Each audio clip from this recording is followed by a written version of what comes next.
इसी बीच बड़ी जानकारी आपको दे दें, केशरीनाथ त्रिपाठी का निधन। आज सुबह करीब 5 बजे ली अंतिम सांस। प्रयागराज में घर पर ली अंतिम सांस। लंबे समय से चल रहे थे बीमार, घर पर चल रही हलचल, आपको बता दें चल रहा था इलाज। और ऐसे में यूपी विधानसभा के पूर्व स्पीकर थे केशरीनाथ, जिन्होंने आज अंतिम सांस ली है। काफी दुखद खबर यहाँ पर सामने आई है। पश्चिम बंगाल के पूर्व राज्यपाल भी थे केशरीनाथ, और साथ साथ आपको बता दें कि उनके निधन पर बीजेपी में शोक की लहर फिलहाल है। उनका निधन हो गया, काफी समय से घर पर उनका इलाज चल रहा था। यूपी विधानसभा के पूर्व स्पीकर थे केशरीनाथ, साथ साथ घर पर ही उनका इलाज चल रहा था, जिस बीच आज उन्होंने दम तोड़ दिया। देखिए, बड़ी और दुखद खबर यहाँ पर बता रहे हैं। लंबे समय से बीमार चल रहे थे पंडित केशरीनाथ त्रिपाठी, और आज सुबह करीब 5 बजे उन्होंने अंतिम सांस ली है। पंडित केशरीनाथ त्रिपाठी का निधन हो गया है। बड़ी और दुखद जानकारी यहाँ पर आप तक पहुँचा रहे हैं। भाजपा में शोक की लहर देखने को मिल रही है। प्रयागराज में घर पर ही उन्होंने अंतिम सांस ली अपनी। आज सुबह 5 बजे अंतिम सांस पंडित केशरीनाथ त्रिपाठी ने ली। उनका निधन हो गया है। बेहद दुखद खबर ये सामने आ रही है। बीजेपी के नेताओं में शोक की लहर। तमाम बीजेपी पार्टी इस वक्त शोक में। पंडित केशरीनाथ त्रिपाठी का निधन। आज सुबह करीब 5 बजे उन्होंने अंतिम सांस ली। साथ साथ बता दें कि प्रयागराज में घर पर ही उनका इलाज चल रहा था लंबे समय से, जिसके बाद आज उन्होंने अंतिम सांस ली। लंबे समय से वो बीमार थे और घर पर ही अपना इलाज करवा रहे थे। यूपी विधानसभा में वो पहले पूर्व स्पीकर का रोल अदा कर चुके हैं। पश्चिम बंगाल के पूर्व राज्यपाल भी थे केशरीनाथ। साथ साथ निधन पर बीजेपी में शोक की लहर इस वक्त।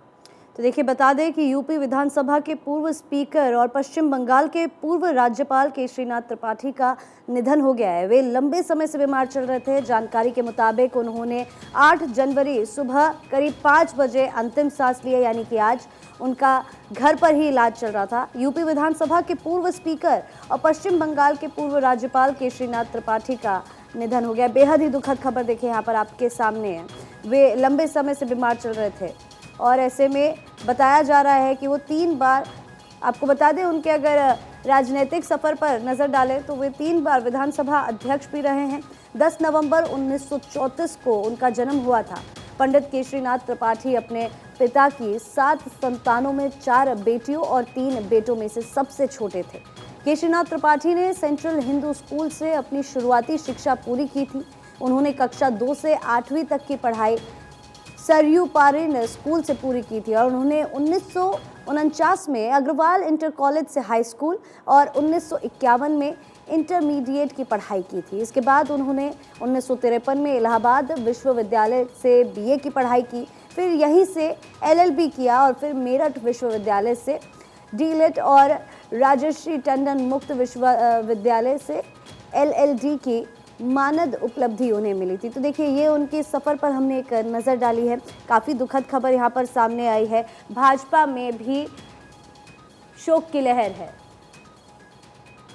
और इसी बीच एहतेशाम सिद्दीकी हमारे संवाददाता फोन लाइन पर जुड़ चुके हैं। एहतेशाम, बड़ी दुखद खबर यहाँ पर सामने आई है। बताया जा रहा है कि सुबह करीब 5 बजे अंतिम सांस ली है पंडित केशरीनाथ ने।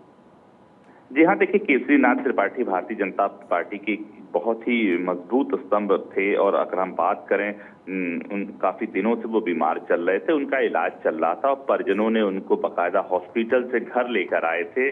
कल उनकी तबीयत कुछ नासाज हो रही थी, उनका ऑक्सीजन लेवल लगातार गिर रहा था, तो डॉक्टरों की सलाह लेने के बाद आज उन्हें प्रयागराज से लखनऊ पीजीआई लाने की तैयारी चल रही थी, लेकिन तभी सुबह उनका ऑक्सीजन लेवल एकदम डाउन हुआ, जिसके बाद उनका निधन हो गया। 88 वर्षीय केशरीनाथ त्रिपाठी की अगर हम बात करें तो राजनीति की बहुत ही मजबूत खिलाड़ी माने जाते थे और वो यूपी के विधानसभा के स्पीकर भी रहे हैं। पश्चिमी बंगाल के वो राज्यपाल भी रहे हैं। अगर उनके पास राज्यपाल के रूप में चार्ज देखा जाए तो बिहार, मेघालय और मिजोरम जैसे छोटे राज्यों का भी अतिरिक्त चार्ज उन्होंने देखा है और भारतीय जनता पार्टी के सदस्य के रूप में जिंदगी भर वो उन्होंने सेवा किया है और उत्तर प्रदेश में 3 दफा वो भारतीय जनता पार्टी की इकाई के अध्यक्ष रहे हैं, साथ ही वो विधानसभा के भी अध्यक्ष रहे हैं। तो एक बहुत ही पॉपुलर चेहरा था, एक नामी चेहरा था, जिसके निधन से आज उत्तर प्रदेश भारतीय जनता पार्टी के मुख्यालय सहित दिल्ली मुख्यालय में भी शोक की लहर